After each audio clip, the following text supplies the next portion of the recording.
আসসালামু আলাইকুম রহমতুল্লাহি ওয়া তাআলা ওয়া বারাকাতুহু। প্রিয় দ্বীনি ইসলাম দরদি ভাই এবং বোনেরা, বিশেষ করে আম্মাজান ও বোনেরা, আজকে আপনাদের সামনে যে আমলটি নিয়ে এসেছে একটি টাটকা আমল। সেই আমলটি হলো স্বামী স্ত্রীর মধ্যে, স্বামী স্ত্রীর মধ্যে যদি মহব্বত না থেকে থাকে, মিলজুল না থেকে থাকে, তাহলে স্বামীর মনের ভিতরে বেশি করে মহব্বত জাগানোর জন্য সূরা ইখলাস অর্থাৎ কুল হু যে সূরাটি রয়েছে, সেই সূরার যদি আপনি নকশাটা সুন্দর করে একটি সাদা কাগজে লিখতে পারেন। কি করে লিখতে হবে? সর্বপ্রথম আপনাকে গোলাপ জল কিনতে হবে, এরপরে জাফরান কালি নিতে হবে। এই জাফরান দিয়ে গোলাপ জল মিশ্রিতভাবে সেই সাদা কাগজের মধ্যে সুন্দর করে এই কুলহু সূরা অর্থাৎ সূরা ইখলাস সূরাটি লিখতে হবে। লিখে একটি মাদুলিতে অথবা একটি কবজের মধ্যে ভরে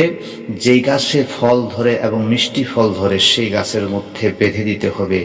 যতই সেই মাদুলি অথবা যতই সেই কবজ ঝুলতে থাকবে, আপনার স্বামীর অন্তরে আপনার জন্য অগাধ মহব্বত ততই বাড়তে থাকবে। এটাই শেষ নয়, এছাড়া আরেকটি আমল রয়েছে। যদি কোনো মিষ্টি জাতীয় আপনার আশেপাশে গাছ না থেকে থাকে, তাহলে সেই কাগজটি আপনি একটি শূন্য স্থান বড়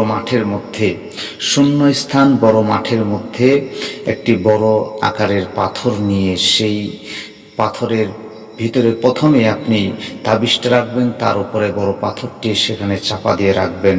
দেখবেন আপনার স্বামীর অন্তরে আপনার জন্য মহব্বত ভালোবাসা দিন দিন বেড়েই যাচ্ছে।